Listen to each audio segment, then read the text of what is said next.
Bye.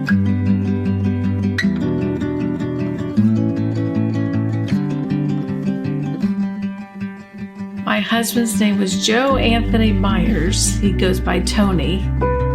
And he, for years, was a physical therapist assistant. But later, closer to when he was sick, he was helping me with our nonprofits and my mom, who had some stroke. So in my nonprofits, Building Pathways, he was the bus driver, the maintenance guy, the game player, the joker, a lot of support, listening to me. So we met at King College in Bristol, Tennessee. I grew up in Fort Lauderdale. He grew up in Marion, Virginia. So I was the city girl and he was the country boy. He was always funny, very personable, talked with everybody. His whole demeanor and personality just drew people in. He just was fun.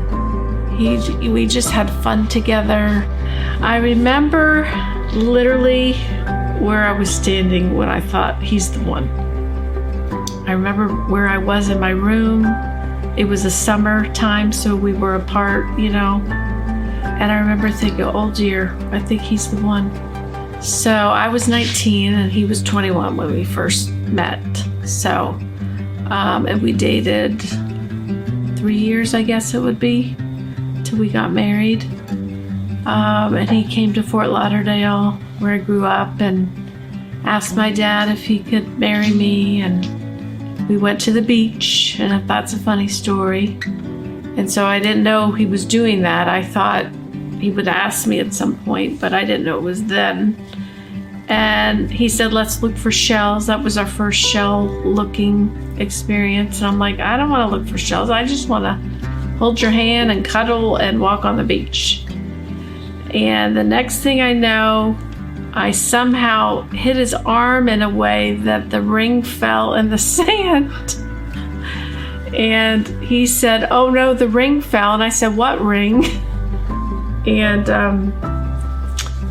then he asked me, we both cried, and it was awesome. So Tony was always laughing. Tony was always connecting with people. He always wanted to make the mood light. He was a kind person. He thought of others before himself. He was loving. He made me feel secure. He was a hard worker.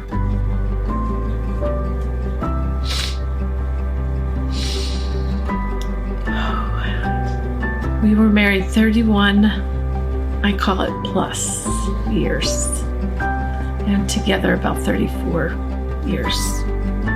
Our dream for the future was to get a hut, because that's all we could afford probably, on Sanibel Island. We love the beaches, so anything beachy, but that really was our dream, to figure out how to get over there at some point and just kind of live on the beach.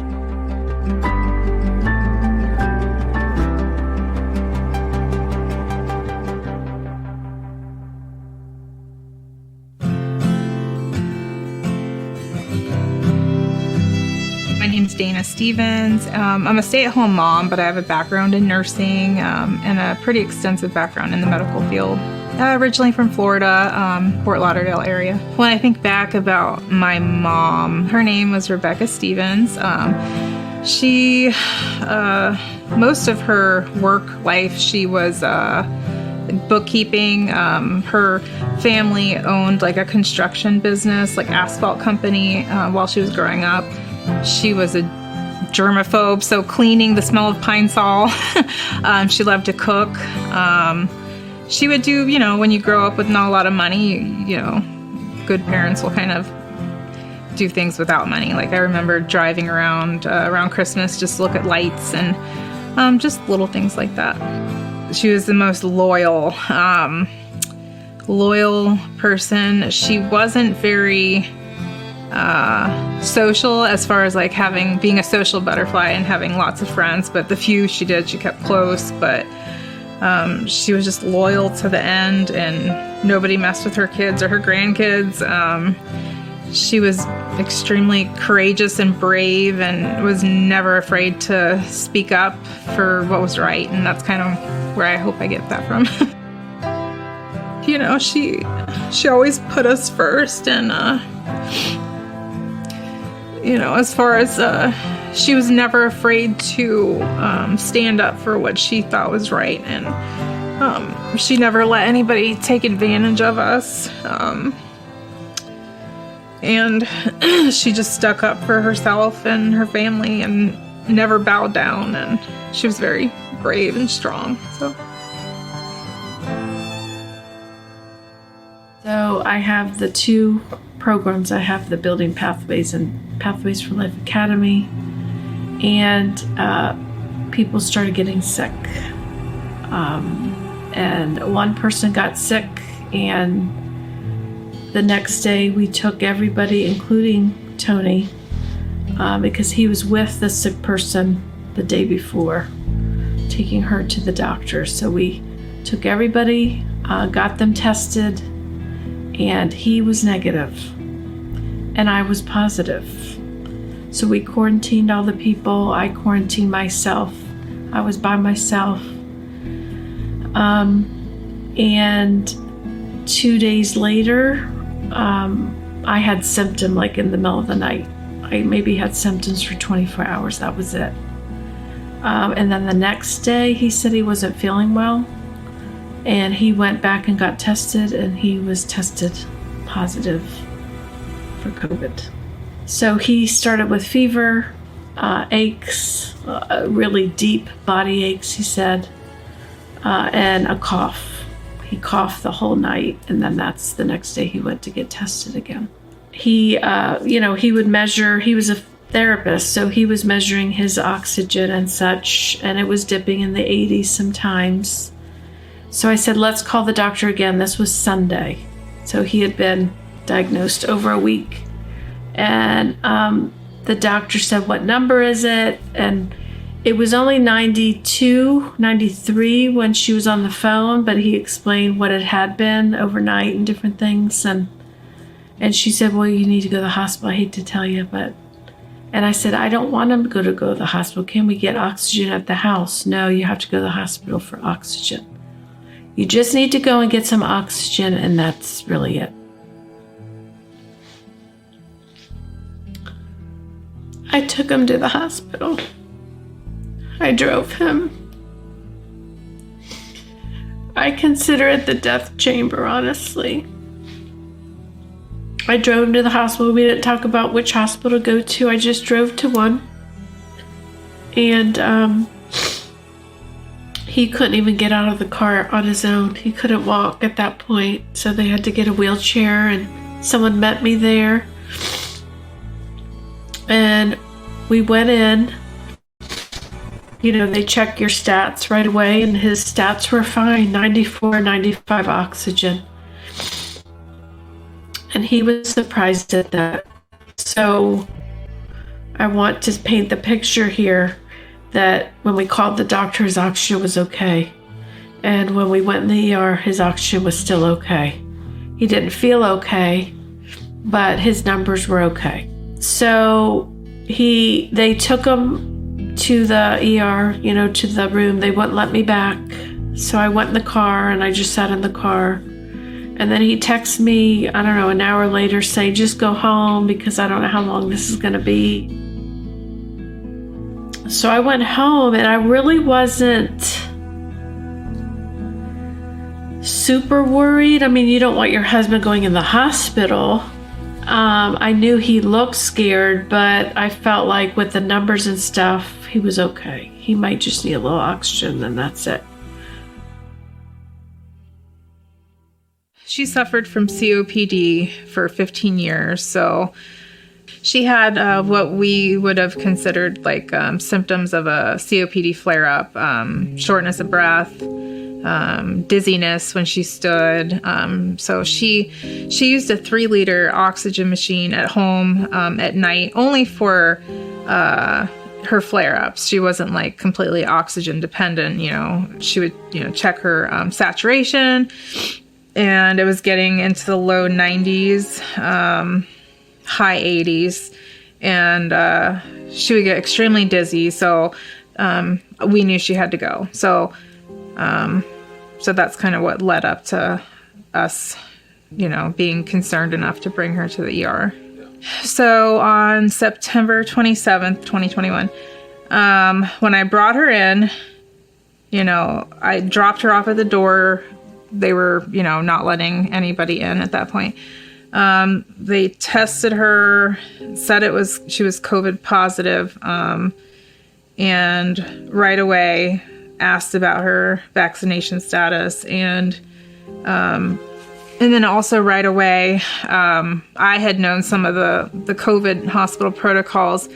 I have a friend who's a respiratory therapist, and they had warned me about remdesivir, and that a lot of people are seeing what is happening after patients are receiving the remdesivir. And then I researched it, and even the WHO, the World Health Organization, was saying that it wasn't beneficial. And I just did a lot of research about it and found out how toxic it was, and it had no value for hospitalized COVID patients at all. So I told her to refuse it right away.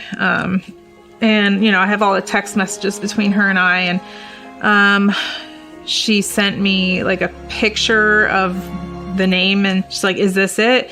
My pulmonologist ordered it for me. I'm scared." And I said, "Just refuse it."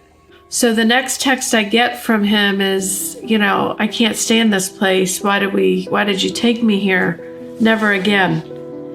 I haven't gotten an IV. I haven't gotten oxygen. I haven't nothing." And then the next text I got from him was, "Finally, I'm getting some oxygen and IV." This was like 5:30, 12. I brought him to the hospital. So we went for oxygen, and 5 hours later, he's getting it. But the doctor said through a text that he sent to me that his oxygen levels are fine. He's trying to figure out a way to keep me overnight for observation.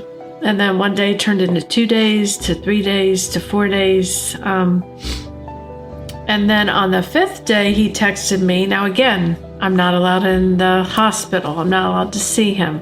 So I would bring him food at the counter, and they would bring it to him, things like that. We would be texting and talking. And then the 5th day, he said, "They're bringing me to another room. I have to have more oxygen." And I said, "What in the world? Why are you going worse?" He had told me on the next morning that he got also remdesivir the next morning at 5 a.m, the first day he was there, or the next morning, I guess it would have been. I didn't know what that was. Okay. I just went to the hospital. I said, "I'm done with this." I've been calling doctors and nurses asking for reports. I had not gotten any report in 5 days. So on that day that she was admitted, the 27th, same day they said she was COVID positive, when we asked about the remdesivir, they lied to her and said they don't prescribe that. So from the beginning, it was started with the manipulation and not being honest. And then it wasn't until they finally got her into a room where a lot of times when a patient is prescribed a medication, they give them a pamphlet on it with the name and all of that. And she sent me a picture, and obviously her and everybody else that has the same story, they don't give the informed consent. They don't tell you how dangerous it is, how toxic it is, that it causes multi-organ failure, kidney failure. So of course there was no informed consent, but luckily I had done the research, and so she kept refusing it. So because she refused their protocol, especially the ventilator, which kept coming up from the very beginning, and with the oxygen that they were giving her, I mean, her saturation was getting better. And they basically withheld all of her regular COPD protocol hospital medications that they would usually give her. They were not giving her breathing treatments. They weren't giving her steroids. She used a 3-liter oxygen machine at home. They had her at 2-liter, and she was doing okay. I mean, she was uncomfortable, but it was the same thing every day, as far as there was no doctor that would go into the room to assess her, to listen to her lungs. They would be outside of the window, wave to her. Nurses would not come when she would press the call light. And then when they would come in, they would belittle her. She complained that she couldn't breathe. There was one night, this evil nurse ignored her for hours, and finally, when she did come in, told her if she couldn't breathe, she wouldn't be speaking. So it was just the same attitude towards her, and basically severe neglect. And the only thing that they were giving her was Robitussin. But he said they hardly would come in. He felt very alone. He missed me, So when I went there at day 5, I said, enough. I said, I need the head doctor, the head nurse. I need to figure out what is happening. So they gave me a head nurse, and she explained a little bit. The nurse led me up to the room, and, Tony was excited to see me. And then while I was in there, the head doctor person, I forgot the title of the person, but he walked in. I asked for ivermectin, and he said that that's not known to work, and he made fun of it. And I said, well, we need the antibodies. And he said he's already making antibodies. He doesn't need that. Both of those statements are not true. Now, I didn't know that. I'm taking his word for it like I used to. Hugely respected the medical community and what they said. That's the gospel truth. But I learned later that it wasn't. So he was kind at the moment, but very dismissive of anything I asked for. I also asked for high-dose IV vitamin C, D, and zinc, and he said those are not known to work either.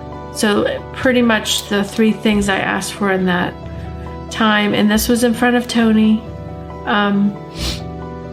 and he kind of dismissed it and said he's going to be fine. He just needs a little this, that, and the other. He's going to be fine. I have all the medical records, which took me months and months to go through after her death. But so she was admitted September 27th. In all the medical records, it says she refused the remdesivir 5 different times. They ordered it. She said no. They reordered it. She said no. This happened 5 times. On October 6th, in the morning, her saturation was 95, which is great. They started her on the remdesivir. And then that same night is when she started having chest pain, and she started having a lot of distress, and it just went south from there. And then that's when I started getting the panicked phone calls from her saying she couldn't breathe. That's when they continued to leave her at 2 liters of oxygen after her and I begged for at least 3 liters. But they kept telling her that home health care ordered the 3 liter. And this has been a big topic of conversation with different nurses that I've talked to. Apparently, the oxygen is on the wall. All they would have had to do is turn it.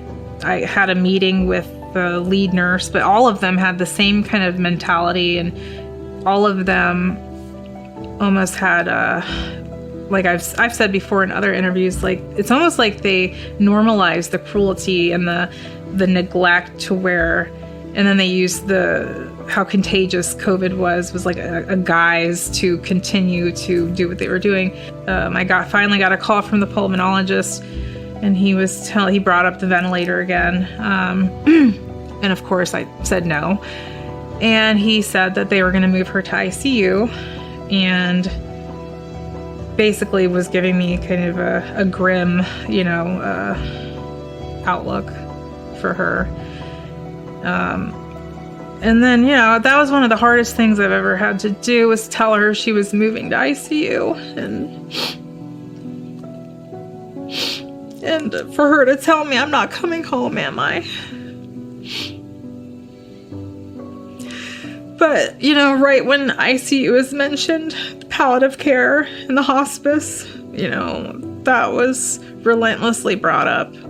They started her on extremely strong sedatives, which I know now really suppress the respiratory system more. And when you have a respiratory virus, it doesn't make much sense. But I don't know if she wasn't really telling me how bad the abuse and neglect was those first 10 days, because that's how she was. She didn't want me to worry.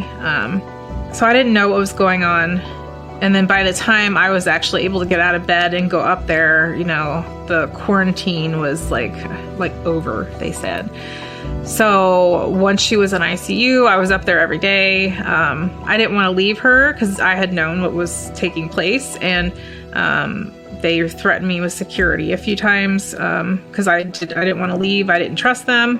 There's many stories that I, would like to share about how they talked with me. So multiple times being asked, are you in the medical field? That's just to intimidate me. Well, it didn't work. It never worked. It just ticked me off, to be honest. I felt like the attitudes were very, they've already decided who's going to live and who's going to die. There was a nurse at one point that he had a shortness of breath episode, and he asked her, does that happen? Does that happen often? Kind of go backwards a little bit. But she said, I had a 32-year-old fit guy come in here on 2 liters of oxygen, and by the end of the night, he was in a body bag. Now, again, I have all the garb on, and Tony and I did what? And he's a funny guy, and he said, whoa, that was positive, or, that was encouraging, I think is what he said. And she laughed and she just went out of the room. That's an example of the crazy that went on. Here's a guy struggling to breathe. They see all the numbers. He's saying, hey, am I going to be okay? And she says, no, basically. He saw body bag after body bag pass his room. He texted me over and over, please tell them to close the blinds. He was told by many doctors he had infectious disease, lung specialist, intensivist, all of them. We have done the protocol. Week 1, 5 days in, that day that I went to see him, we've done the protocol. There's no more medicines we can give him. But most of the attitude was pompous, was rude. Even the people that did x-rays on him, they did a chest x-ray every single day. You put the board under your chest, and imagine any little movement gives you a whole much more shortness of breath. So he would say to them, please, can you go slower? We don't have time, And he would have to bump up his oxygen to 100% after those, x-rays and stuff like that. They stopped breathing treatments just randomly. And then I would call and say, why is the breathing treatment stopped? Well, didn't really have an answer. We'll start it again. What? I am not in the medical field. Hashtag. I am a wife that is trying to fight for her husband because I felt like they were like, and they said it, we've done the protocol, there's nothing more we can do.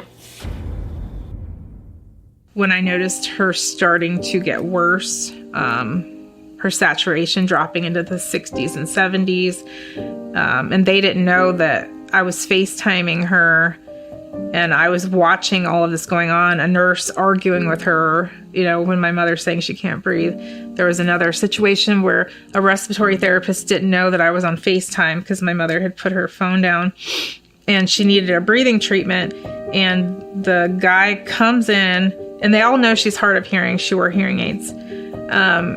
This is one of the nights she was in complete panic and because she couldn't breathe. And he comes in and I hear her say, "Did you put it in?" And I feel like he purposely ignored her. And I could say that it could have been up to 2 minutes of him ignoring her and not even saying a word. So she started panicking and saying, "Dana, he didn't put the breathing treatment in." And she picked up the phone and he said, "I did put it in." And I said something to him and he stood up. I don't know if he was sitting down, but he stood up and walked out, leaving her with no breathing treatment. I don't think he put one in.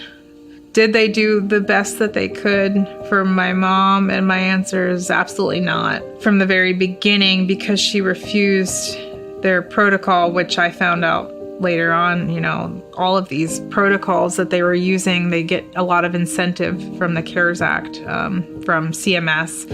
She was also on Medicaid, and it seems like with Medicaid patients, they get the largest payout. But no, they withheld treatment. And then if you didn't want their protocol, you were left to die. You were left with nothing. I do not feel they were doing the best they could. I feel like they were working within a box, within what the hospital told them. And the doctor even told me that at the end. The ICU doctor said, "We are doing what the CDC, the FDA, and this hospital has told me to do," was the exact quote. They told him he's not going to make it. He watched body bags pass by. I mean, I can't imagine what my husband was thinking and feeling during those days, and they just didn't give him other hope. I mean, there was a time at the end where the ICU doctor was talking to me. He said, "Listen, he's not going to make it." I said, "Okay, even if he's not going to make it, let me show you this text. He's asking for ice and water for 45 minutes to an hour. Can you just get him ice and water then if you say he's not going to make it?" And literally this is how he looked. This is what he said. "We have a lot of emergencies." And I was like, I remember I don't know if my mouth dropped open, but I thought, you can't, why do we go to the hospital? Honestly, if we can't get water, ice, and food, because that's what happened at the end. He wasn't getting any of that. I mean, that's scary to me, just foundational care. They billed over $500,000 and they can't find a person just to give ice and water and food to people. I mean, it's crazy. So I didn't have any confidence at all. I asked the nurse, "I need the doctor to call me right away. It's very important. What do you need?" And she did that. "What do you need?" And I said, "Well, it's fine. I just have her call me." "Well, I need to tell her what it is." I said, "Well, I need ivermectin." And she sighed. She's like, "She's not going to do it. It's not, they told me they didn't have it in the pharmacy." That was a lie. They told me it's not approved by the FDA. That's a lie.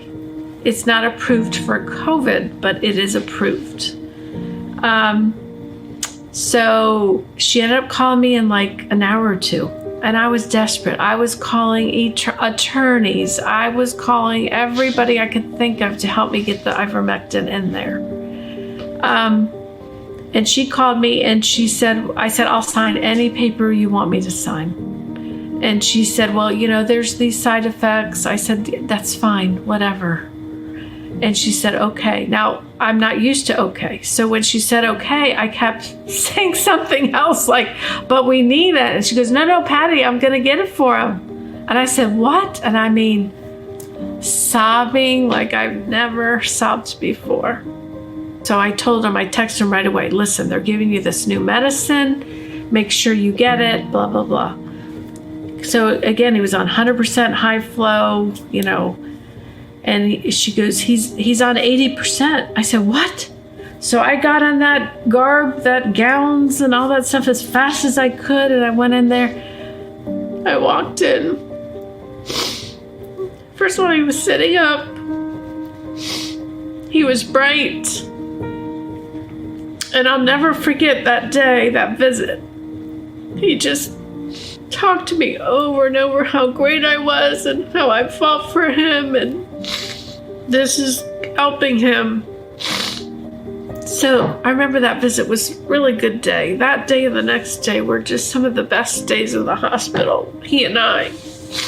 And he was down to 6 liters of oxygen, not even on the high flow anymore. I took a picture of the high flow off. I'll never forget, it was off.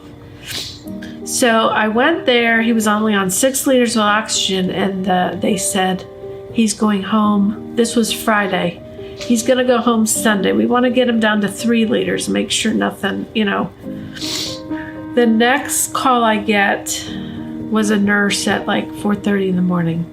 She is saying that she's very, very sorry. She's so sorry. And I said, what are you sorry about? And she said, I'm so sorry. I was at lunch and he was pushing the button and we weren't there. And he had to start screaming for people. And we got him stabilized. He almost was ventilated. And he's now moved to another room. He's in the ICU now. So I said, what happened from death's door to you're going home, and now we're back at death's door again, or whatever we are? I don't even know yet because I'm not there. So I got there. From that point on, his anxiety went to a heightened level. He was afraid that would happen again. They starved her of oxygen for 10 days, or a week to 10 days. And they caused her to have pneumonia.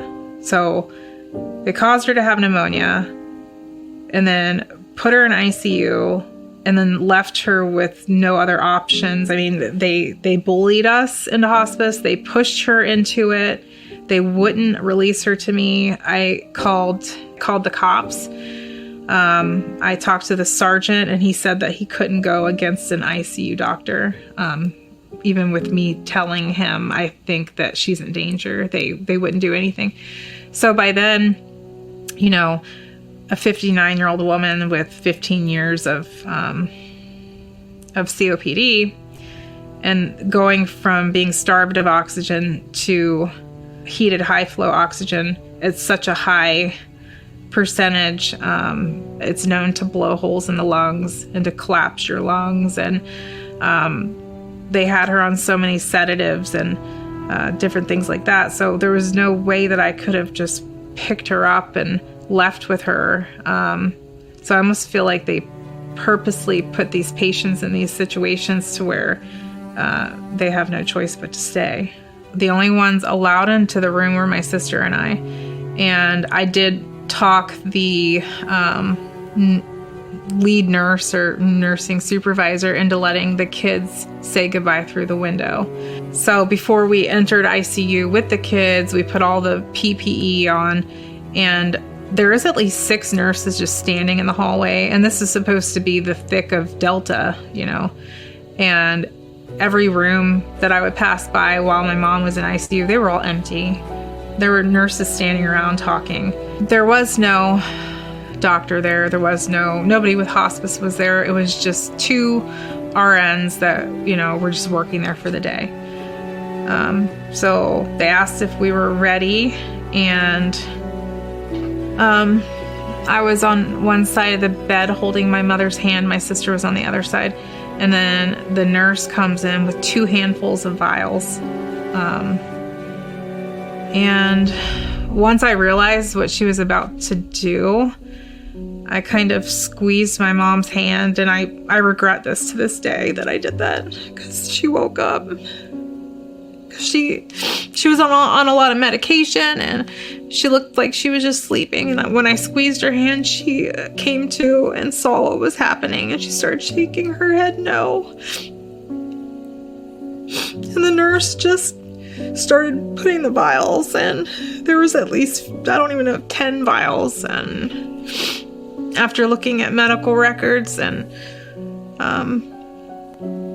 I now know what she was putting in. There was about 10 ml of Dilaudid. There was Halidol, morphine, Ativan, and I also looked up the dosing even for palliative or hospice care, and which is 0.5 to 1 ml of Dilaudid as needed. They gave her 10 ml within those few seconds.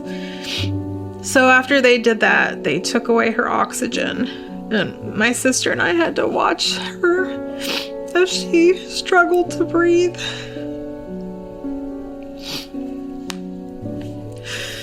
And then she took her last breath at,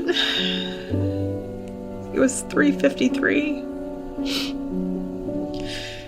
And that was it.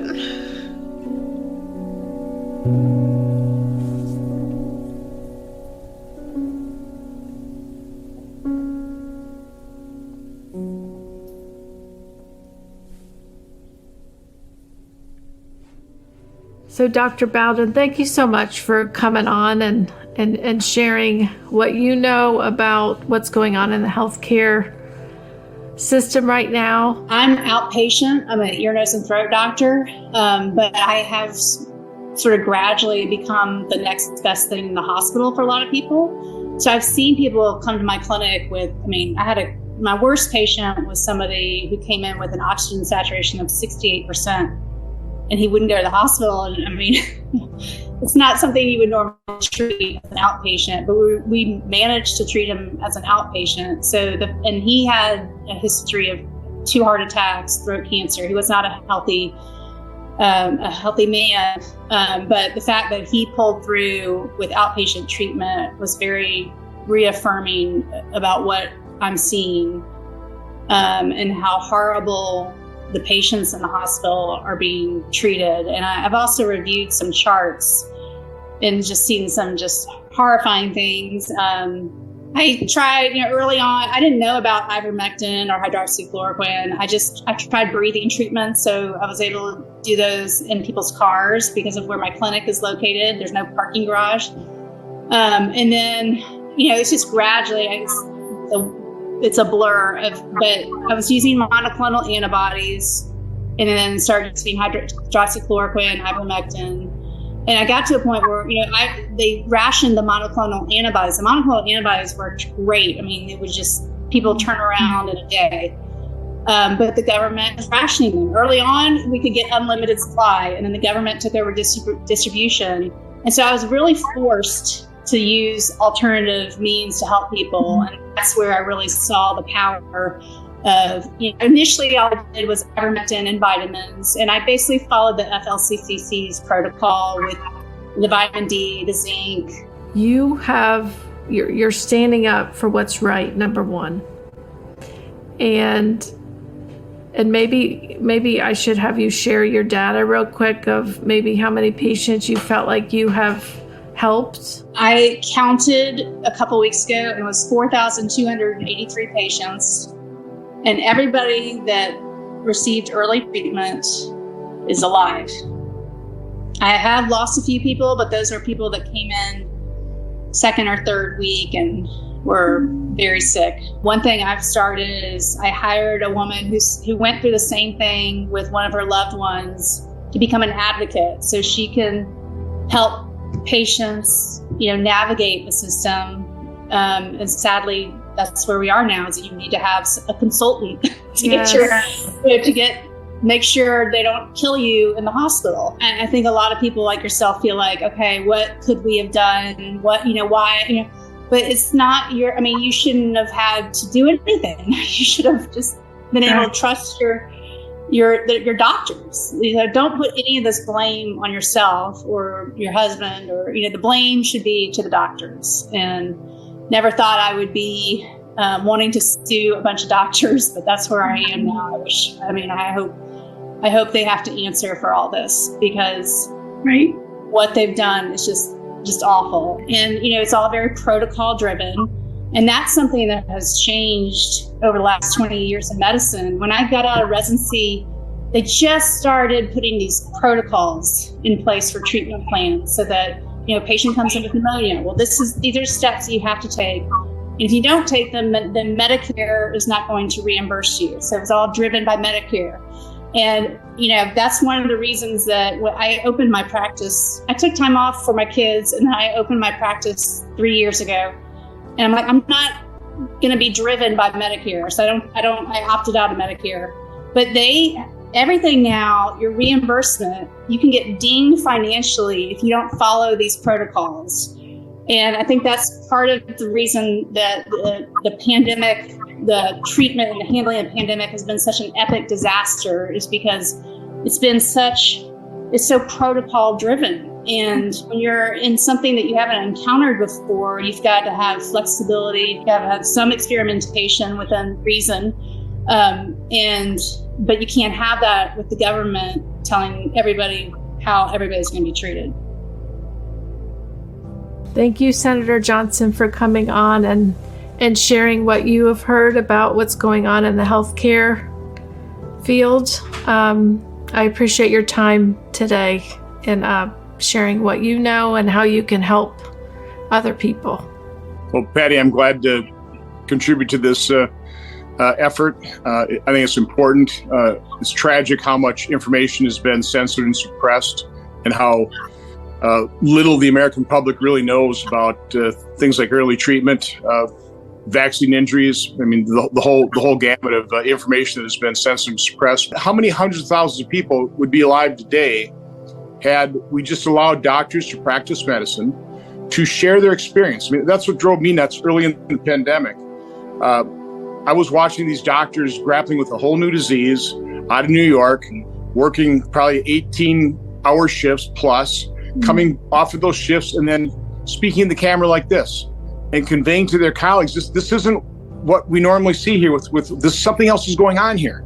And they were trying to communicate, and they started censoring that. The doctors would get mad if I asked more than 2 questions, because they had to do their rounds. They had to get, going.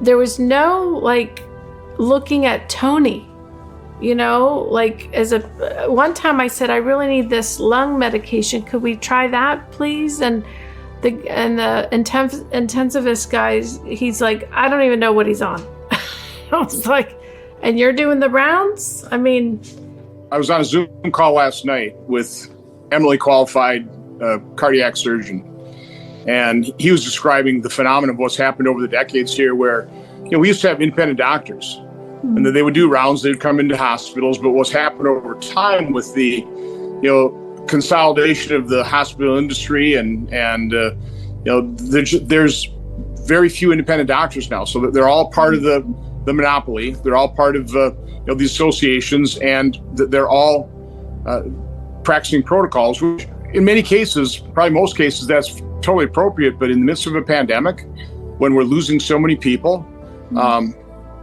seems like you want to allow doctors to utilize their skill and practice medicine and try different things.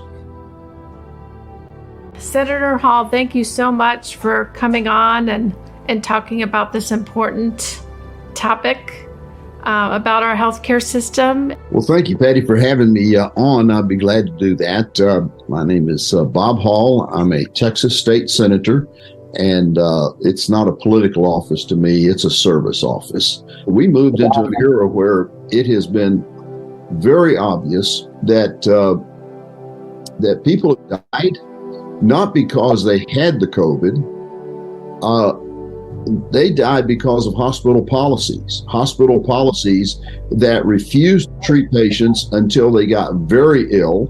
And then when they did treat them, they treated them with the wrong thing and much too late, and then wondered why they died.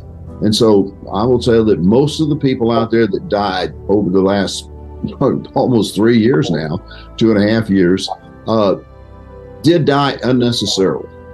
They died because of hospital policies that were set up to, with a huge financial incentive coming from the federal government to pay hospitals to prolong the stay of a COVID patient in the hospital, offering them a huge bonus for those COVID patients. And so that's when our our hospital went from being benevolent organizations into a high profit center. Greta, thank you so much for joining us and being able to share your personal story. So tell us a little bit about yourself and the story, how you were in the hospital, not feeling so great. My name is Greta Crawford. I got sick along with the rest of my family, and everybody else was able to get better. I did not. I ended up having to go to the hospital because I was coughing up some blood. I had gone into my regular physician, and they gave me some really useless medications. And I ended up going home, and I was still coughing up some blood, but when my oxygen got down to about 66%, I could not breathe. And I was struggling really, really bad. And I told my husband, I'm going to die. And so he took me to the only place that we knew to get oxygen, because that's really all I needed was oxygen. And I went to the hospital. And when I went to the hospital, they immediately gave me oxygen. After a few minutes, I felt better, already. But the time that I was in there, I wasn't sure what was going on, because my husband wasn't allowed in, and I didn't have much oxygen to my brain. But once I got back into a holding room, they told me that I was going to be staying there. And I said, well, why? Because I have oxygen. I feel better. Can I just go home? I thought I'd get oxygen, maybe some blood thinners for the coughing. And they said, no, that I had to stay for 5 days. And when they were, getting me, I guess, ready to get some medication, they said I was going to have to take this remdesivir. And I'd never heard of it before. And I assumed it was a steroid. And I remember they had asked me several times, are you vaccinated? And he was getting ready to put an IV in, and he said, have you been vaccinated? And I said, no, I have not been vaccinated. I am not a guinea pig, not a lab rat. I don't believe in experimental drugs. I was very proud to say that. I had, said it before. I did not know at the time that he was injecting 2 experimental drugs into me, not just the remdesivir, but another one that I didn't even learn about until after I read my medical records. The one that actually is not supposed to be given when you have clotting problems. And of course, I was coughing up blood clots. So after that first dose, which was a double dose, which is something I still don't understand. How can you give a new drug to a new patient and give them double the normal dose on the first time? But at the time, I didn't know. I did experience shortly after that terrible side effects. I finally, the last day, they'd given me the last dose. So it was actually the following day. I had waited from 8 a.m. to about 7:30 p.m. And I had waited until I couldn't wait anymore. And I told him I was leaving. And my husband was there. And I told them I was leaving. I said, I see a chair in the corner. It's on wheels. I'm going to get in that chair if you don't have my paperwork in 5 minutes, and my husband's going to wheel me out of here. And they laughed at me, and I told them, well, watch this. And I lifted up my shirt and I started ripping off everything, and they ran, and they came back within 5 minutes they were all gowned up, had all my paperwork, had a wheelchair, had oxygen, had everything in 5 minutes. And I had waited for 12 hours. And I was like, it's amazing when you demand something and I proved that I was serious, because I was serious. I was going to rip that thing out, which I'm glad I didn't, because it was like 4 inches long, and my husband nearly passed out when they pulled it out. But they finally let me go, and I got home. I was in the most excruciating pain I'd ever been in. My lungs were filled with fluid to where they were completely white on the x-rays. And it was so painful. It felt like 1,000 knives stabbing me from within. There was no comfortable position. There was no reprieve from the pain. I had to sleep straight up for 2 months. I mean, straight up. It just pillows, stacked on either side of me, because it hurt so bad to move. I went days without sleeping. Maybe 1 out of 10 stories were survivors. And I realized how lucky I am, how blessed I am to be here. My family still gets to see me, and these other families don't get that. They were robbed, and I don't let that lose my sight, because I just don't want anybody to go through what I went through, and I don't want anybody to go what you went through, Patty. Mm-hmm. That's why we're standing up.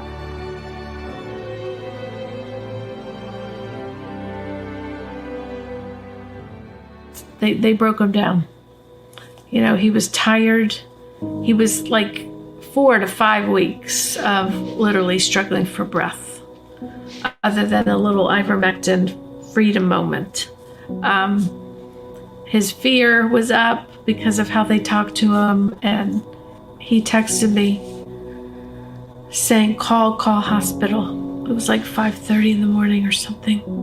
Somehow they called me on his cell and gave the cell to him. They said he's struggling for air, and I said, you're okay, you're fine, like I would tell him. And he said, I think I need to do it. We never used the word ventilator. We used like this, you know. I think I need to do it. And I remember saying, okay, let's do it.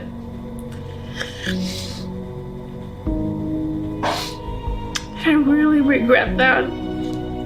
He told me he loved me. He told me he's going to take a break and he will see me again. He's going to talk to me later. So I rushed over there right away. His oxygen was in like the 70s. You know, I heard people hold on for other people and all that kind of stuff. So I said what I need to say, and then I just said, it's okay to be with Jesus. And when I said the S, I saw the number 50, 40, 30, 10, 0. Like as quick as that happened. And I said, I love you. And that was it. If I could describe that whole experience in one word or phrase, it would be life-sucking. It just took the life out of me, but definitely out of my husband. It wasn't a normal experience you would think when you go to a hospital. You go to a hospital, even if the outcome is death and they've tried their best, you know, you go there with someone's caring for you. Someone is positive, encouraging you. They have knowledge of medicines that will help you. They take care of you. And I did not feel that way for the majority of the time that Tony was there. So before Tony went in the hospital, I would say doctors and nurses, I fully trusted. Would I look up things and check it out? I've had surgeries before where I've looked at, is this the best route for me? You know, I'm still going to research and ask fellow doctors and nurses that I know what they think, their opinions. And when that didn't happen with Tony, that was an eye-opener. That was the first inkling that I had that this whole healthcare has changed. I pray I never get so sick that I need to go to the hospital. That's where I'm at. I am petrified to go to the hospital. I'd wanted to work in a hospital since I was a little girl. I mean, I've always been in the medical field. I, was trying to finish my nursing degree. So before all of this, I would have never in a million years thought that this was something that could happen in American hospitals. But after this and me meeting so many other victims, I'm terrified of hospitals. And it terrifies me, to know if something happens to one of my kids that I can't go to the hospital. I would be really afraid to. But I mean, they failed my mother without a blink of an eye. It didn't affect any of them. They were all completely desensitized from what they were doing to people. And I think all of the nurses and physicians that knew what were going on once the rollout with these protocols happen, I mean, they left, and which is why they were so short-staffed, because there was too many that didn't want to be involved in criminal activity.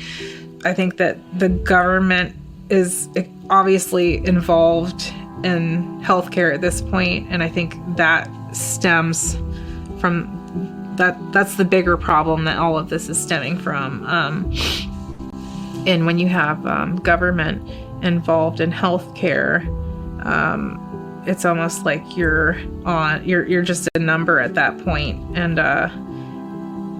and then I think it just changes the dynamic of patient care. There's so much we don't know, so much. Now, I would say as human beings, there's way more that we don't know than what we do. But in our hubris, when we starting to understand some concepts, then all of a sudden we start getting pretty arrogant about the fact that we apparently know everything. We don't. And I would just like the medical profession, I'd like society to have a far more open mind about a host of things, but nobody wants to ever admit they're wrong. They can't afford to be proven wrong. The body count is way too high, and they have the power to make sure it's difficult to prove them wrong. I think the most surprising thing is how many families found out and how many patients found out they lose all their freedom when they go in the hospital. They lost all their freedom. They couldn't leave.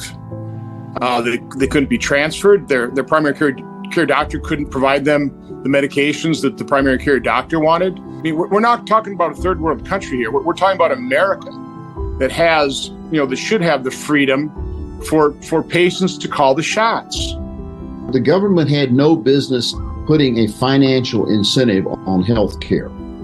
The hospitals are supposed to have as their number one goal is the treatment of the patients in the patient's best interest.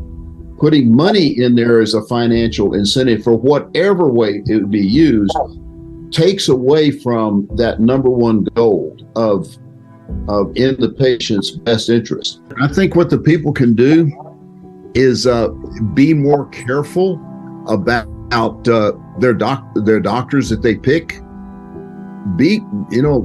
Interrogate them, talk to them, ask them. I would shy away from any doctor that give answers like those you've talked to. I would scratch them off my list and would not even consider going to see them.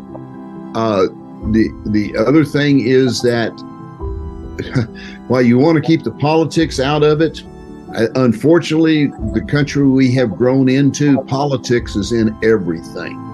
And what you see here in the hospitals is a result of the elected officials that you've put into office.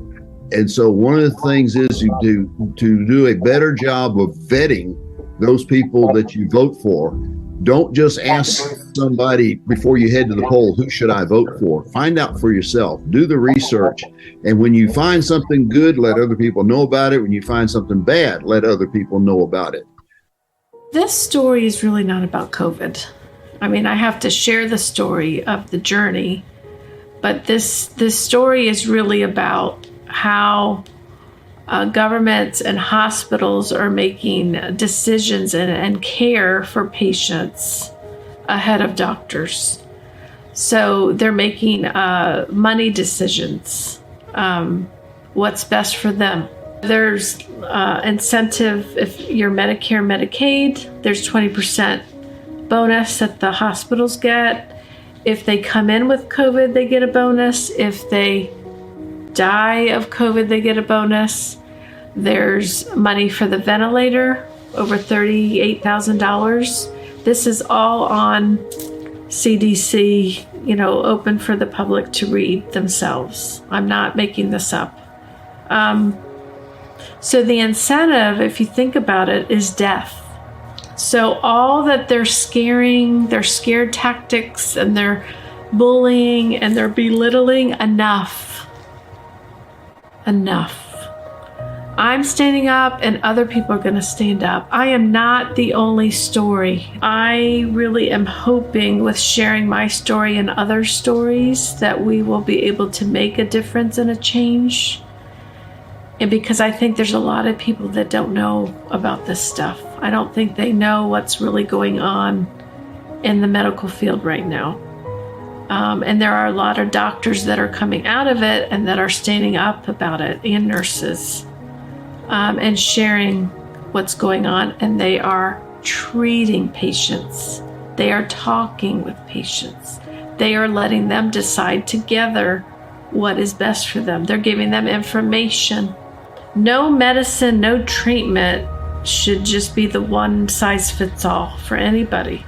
We're not even talking about COVID when it comes to going in a hospital and getting treatment and having a say in what that treatment is. So just like I did with Tony, so many things I asked for, and the majority everything was said no to. I would like for us to get back to what we used to be, is communicating with one another and letting doctors be doctors and patients talk with their doctors and figuring out what is the best. Pandemic or not pandemic, it doesn't matter. I don't care if we all have colon cancer today. We all have the same cancer. Well, it should be treated differently based on your history that your doctor knows about you. But everybody's stuck to the protocol. If I heard that word protocol one more time, even Tony texted me that, I'm so sick and tired of the protocol. The protocol sucks. It wasn't working, and it actually killed Tony. The protocol went against what it was supposed to be doing. I think protocols are supposed to be helping people if you go in a hospital, but not anymore. The protocol is about money. It's about what's best for them, and it should never, ever be about money, ever. If other people are, they have a family member in the hospital for any reason, and they're not understanding or they don't know what's happening. I mean, sometimes we have to get an advocate or even just another lay person to help us understand what's going on and to ask the questions that need to be asked. If you're not happy with the doctor being in a box, go find another person. There's plenty of other doctors standing up for patient rights. And if you go in the hospital, you do have patient rights. You're supposed to have patient rights. So I think I would like to challenge all nurses, doctors, or anybody that's working in the healthcare field is just simple care, right? Don't check boxes. And I did the blood pressure and I did this, that, and the other, but look at the patient, listen to them. We need to put the care back in health care. We don't have that anymore.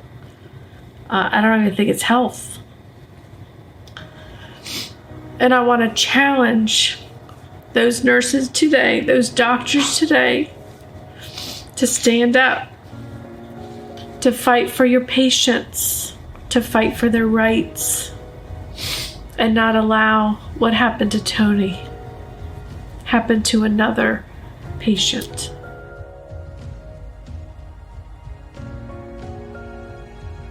For everyone watching this, I want them to know that there's resources out there to help them, especially in the early stages of any sickness. There's things that we can do to help ourselves before even going to a hospital.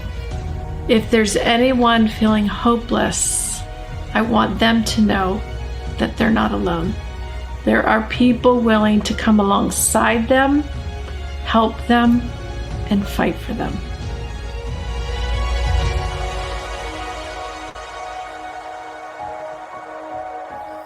All right.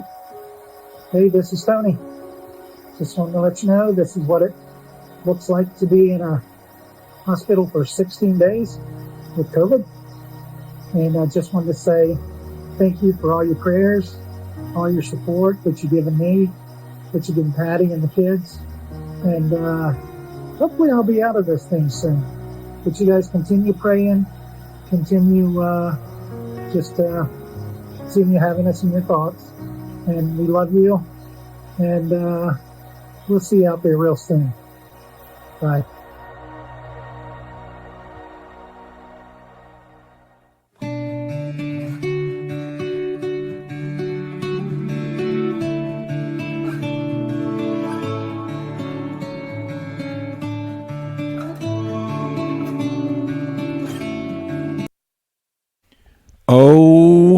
my goodness. Look at this incentivization right here. Absorb maybe the state you're in or one of your loved ones were in. Montana. Unbelievable what hospitals make each state per COVID patient. In excess of 300,000. Nebraska, in excess of 300,000. Alaska, same. There should be no incentivization for COVID patients with a defective PCR testing. They fabricated this pandemic, scamdemic to our detriments as a people of this country. We should see to it. All the organizations, all the government individuals that were a part of this, the talking heads, the social media platforms that stopped the spread of real truth and information, and they spreaded the misinformation and propaganda that led to countless deaths in this country. Absorb these numbers. I've got nothing left, and the moon's in dead. Unbelievable. While the sun's sitting on its West Virginia, almost $500,000.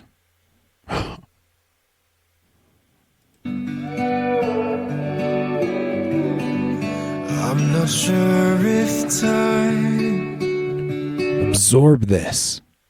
Real solutions. Their murderous protocol, remdesivir, pre-pandemic, epically failed its Ebola trial and killed over 54% of its patients. It's been reported that the dosing was much higher during the pandemic than even the Ebola trial. Our medical institutions were weaponized against we, the people. And it became a murderous protocol. For money, they imposed it with threats upon hospital staffers, doctors, holding their licensing over their heads. And there was a lot of ignorance from those practicing or failing to practice medicine. I'm sorry, ignorance will not save a lot of these individuals that continually practice and do as they're told to this day.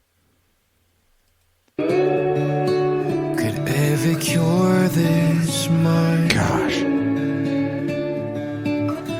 As you're fading out of sight. Wow. You're just a star among the night.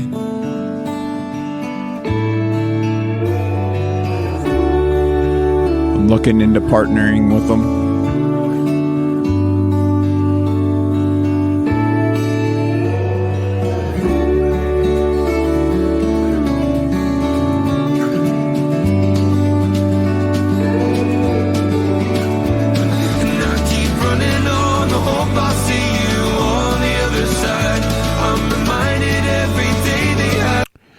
Let's give them a plug. Inspired Films and the director, shout out Derek Sanchez. What a fantastic job. Patty Myers, you are a courageous warrior. If only more men would find the testicular fortitude to step up, because frankly, we're built different than women.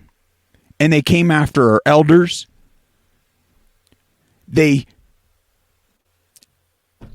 took our loved ones, our family members, isolated them.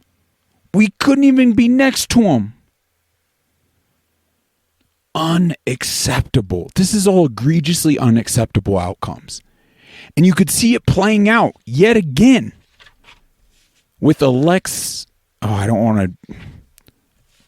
Holy smoke, I have so many notes here. Alexis Lorenz. She's receiving similar everything. I mean, the disconnect for the hospital staff to see a healthy young woman basically come in due to this other illness, nothing life-threatening, force upon these jabs and see the outcome and live in such denial. They've gotten away with so much in these institutions. They're no longer actually giving us even the most basic care. As Patty Myers even explained with her husband, the most basic care. They murdered Tony. There's some things we know now that he could have just integrated into self-care right there in his own home, and he would have been just fine.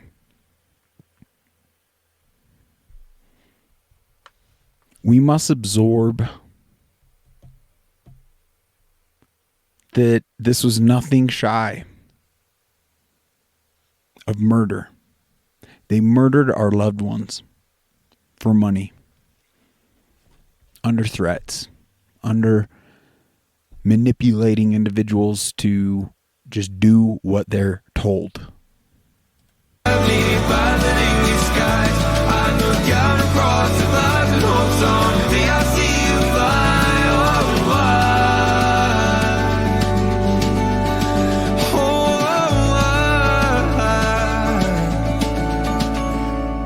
Amazing. Thank you, Derek. Thank you to those senators stepping up and speaking out, and the doctors.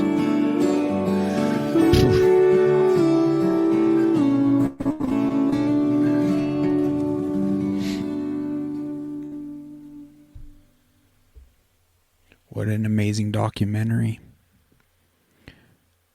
They have a second one. More than likely, after I check that one out, we're probably going to play it in its full content here. But check out the makeakillingdoc.com webpage. Reach out to these individuals. Show them there's your support. And we must unify on getting more of the stories out to wake up. What other better means than personal, authentic situations to actually break through the stubbornness of Americans these days and touch their hearts, open their eyes to the truth of the very threats we are all faced with each and every day. If there is a better way, if there's a way to be more effective, please reach out to unmuzzledchat@gmail.com. I'm just doing my darndest to sound the alarm. I mean, my goodness, how many more warnings do we need to do before the masses actually wake up and start facing these threats and the reality of the war being waged on all of us? I'm going to try to wrap this up under 2 hours. So, what to say?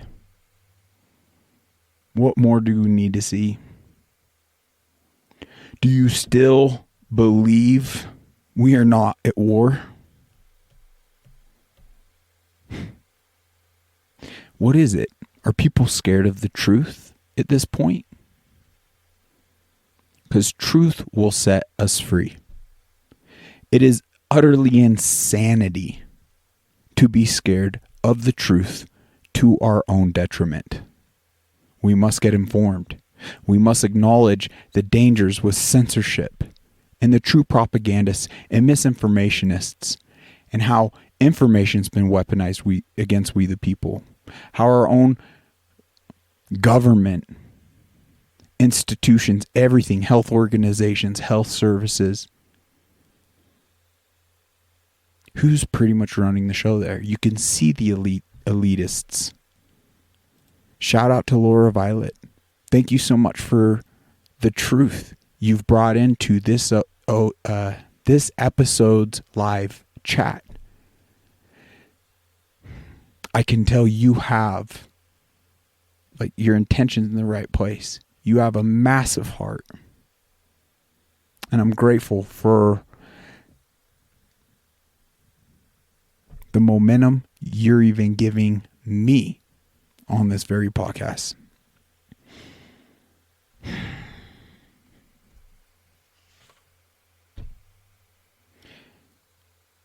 This was nothing shy of a criminal assault.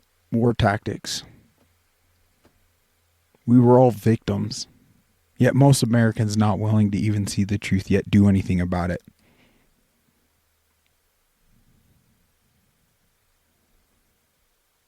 The isolation. I cannot even imagine what these individuals dealt with. The malnourishment, the shaming. That's psychological warfare in and of itself. That's going to be very detrimental to our health and making it out of any type of illness in and of itself. The mistreatment, the lack of nourishment, no water, ice, or food. The actual denial of real life-saving care. They lied over and over and over. And without proper accountability, we are perfectly allowing the stage to be set for worse things tomorrow. That's clear.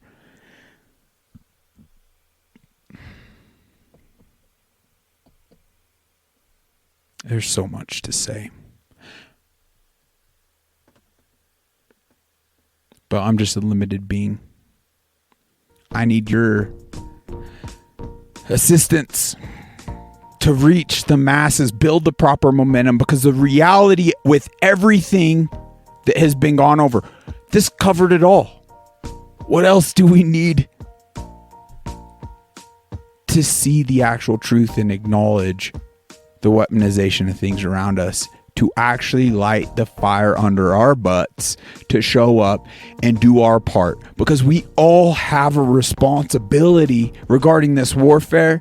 We have a duty to our country to ensure we, the people, direct and choose the direction of where this country goes. You want to roll the dice and leave that up to any one individual? That's a grave mistake, and that's what's led us divvying up our responsibilities to our detriment. I pray that we find our purpose. More than anything, I'm saying, A, seek all the information for yourself. B, seek God's will for you in this life. You will tap into your natural gifts in such a way I could see, or I feel like to an extent I could see the blessings that would come of it to not just you, but all God's children around us. This 1 minute prayer, we're actually diving into real manhood. So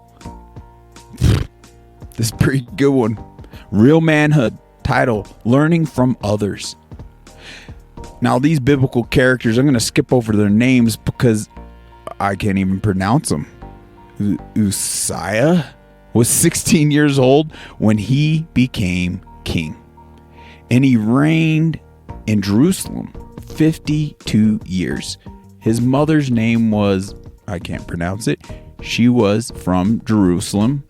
He did what was right in the eyes of the Lord, just as his father had done. He sought God during the days of Zechariah, who instructed him in the fear of God. That is the only healthy fear there is. And I used to it used to irk me and rub me in all sorts of wrong ways, because biblically there's 365 fear nots. But there's a lot of fearing God. But it's interesting. When I felt God's love for me and all his children, that is the only healthy fear there is. Because he's showing up to the best, our best interest, to our best paths in this life, more than we can even mortally come up with. So these are obviously beautiful individuals if they're actually instructed in walking in fear of God. As long as he sought the Lord, God gave him success. 2 Chronicles 26, 3-5. The short little prayer reads, I pray to understand the importance of being a man of God. I turn to you with my needs, my praises, my thanksgivings. Thanksgiving. Adding things, man. Human. Yet I often turn to ungodly examples of manhood. Ooh, don't we all? There are so many images and idols that sway my good intentions from your will to false truths. That's powerful. We need to gain discernment. Direct me toward Direct me toward mentorship with a godly man. Give me discernment. There it is. As I weigh the choices of my life, I pray for your leading so I can read words written by men of God. Listen to the lessons of these men and emulate those who live a righteous, holy life. I long to be the man you created me to be. I pray that prayer. Amen. Your will over mine, every moment of every day.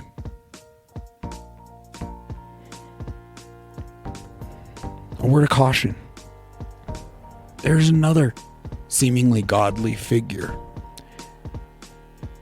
Not our loving Creator. And it's warned, it's given to us in our roadmap, the Bible, that loves to masquerade as though he's our loving Creator and deceives us and is seeking out to destroy us all.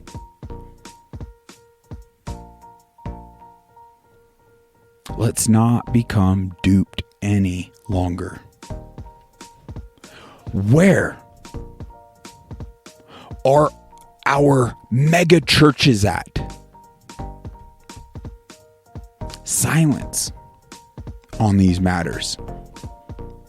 If they genuinely cared about you, fulfilling God's will, I believe they would be tapped into all of this, even if it led to the government overstepping. But wouldn't that just fuel up the other churches to come to their aid? The ones actually seeking to fulfill God's will in this existence. I believe if the Christian churches were to unify in such a way and actually start speaking out boldly as to the war tactics being waged on all of God's children, that in and of itself would create the proper momentum we need. So I question these mega churches. Have they been hacked? Have they been bribed? Have they been controlled? Has there been a colluding with the evildoers in this existence? These are answers we need to seek for ourselves. Undoubtedly, there's a great many pastors out there. There's a great many church organizations doing a lot of good things. But even at this point, with warfare being so rampant in this very country, I even see foreign missionary work ludicrous at this point. Secure this nation, this people. Then we can more so effectively, because just the money and travel arrangements, all that could be allocated to more powerful things more effectively. And when things get cleaned up here, then our missionary work abroad could be far more effective, but not until then. So I challenge a lot of things. Let's just seek truth for ourselves. When you connect with God, and He may call you to speak to these pastors, to these church leaders in such a way that actually leads to more effectiveness, more saving of souls, right even here locally, more saving of lives and needless suffering. Help shift the direction of this country. Let's take a look here. So Jesus is calling. Let's go ahead and answer. I went over 2 hours. Son of a gun. Is what it is. So September 18th.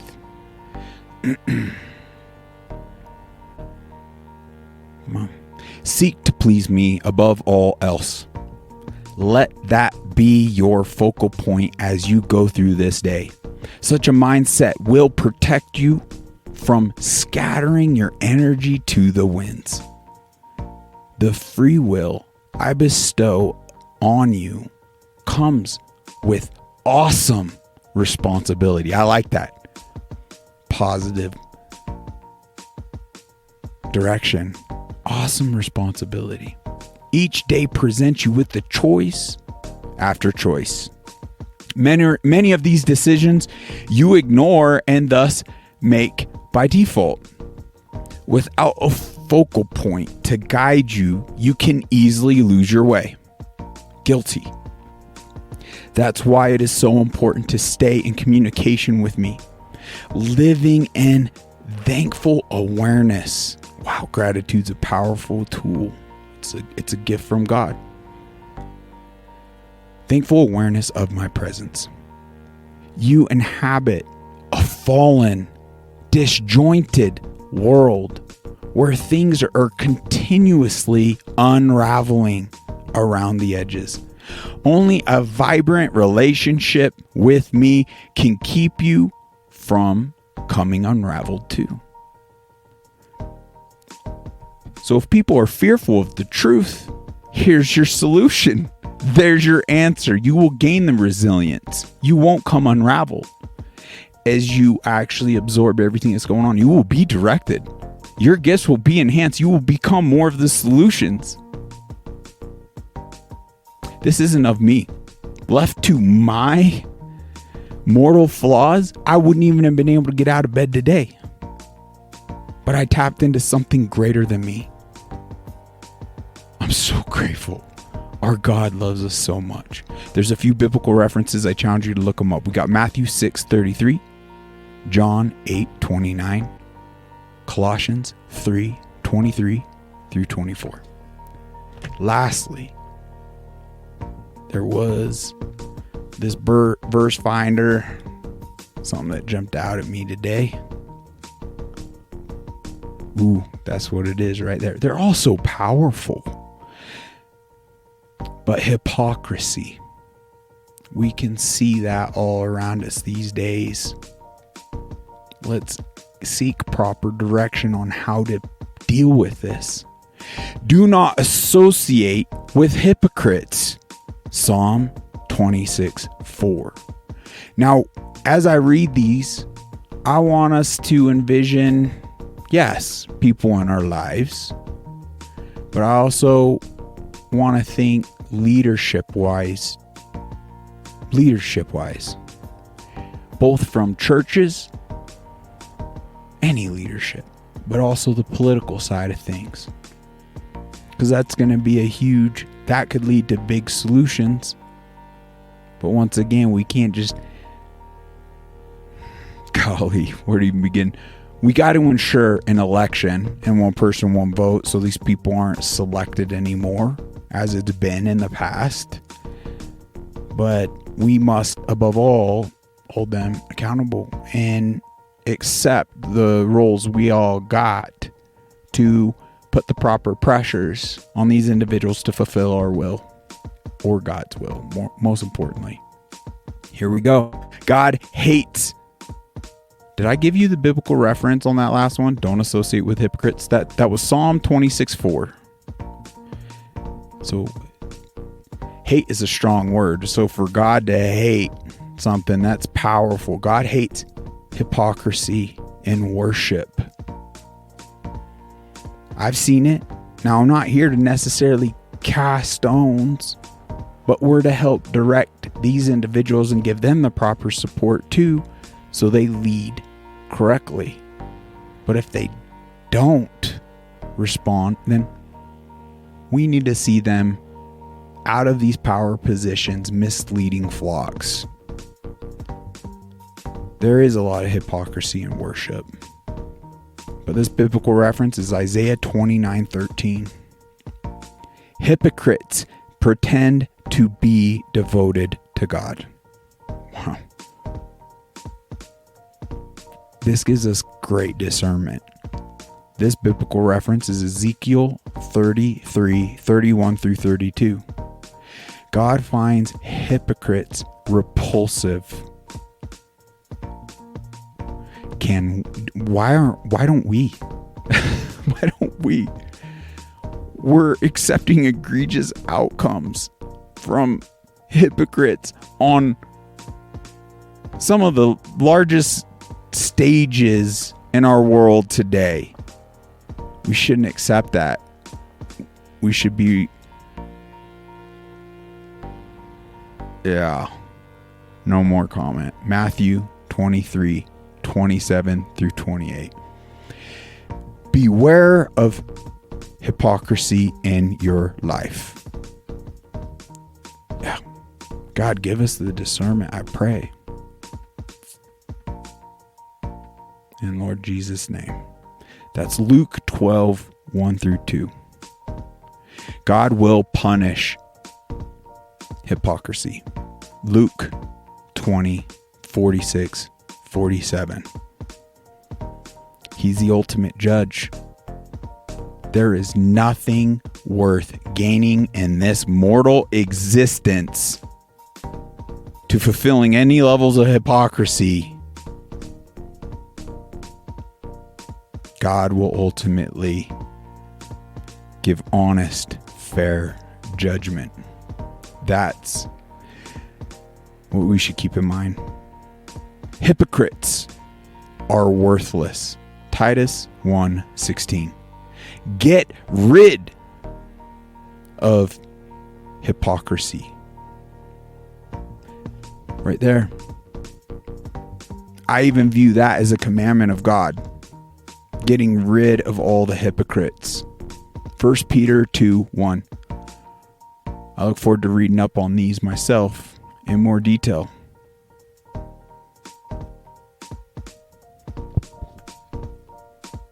Thank you, God, for this roadmap.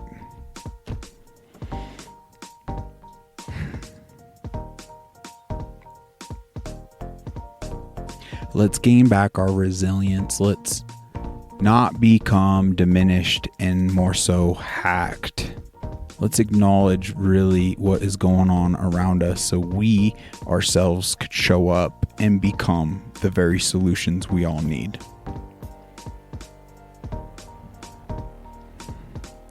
Thank you, Laura Violet. Remember, God promises we can do all things through Christ Jesus. Amen. That is 100% true in my heart. I know a lot of individuals don't know that love.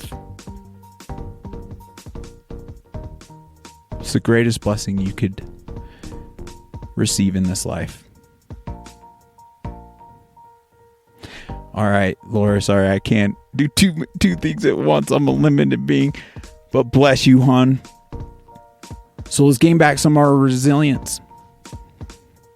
Check out Bond Charge. I just spent a good amount of time in that infrared sauna blanket trying to just shed whatever is ailing me with this Lyme flare. And it has been a great blessing for me. And there's so many that have reported great blessing in their life. So check out their products through the link below. You're getting 15% off. If you want to magnify the detoxification of things you don't want in your system, check out Masterpiece. That tincture will help eradicate heavy metals and forever chemicals.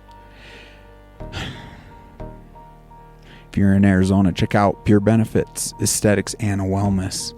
Check out Unchained Wellness Clinic. If you just mention you're an Unmuzzled Chat Warrior, these loving individuals are going to take care of you. Get prepared.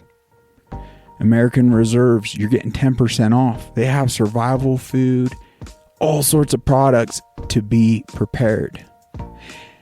To this day, I feel the number one most important preparedness item you could invest in is none other than EMP shield.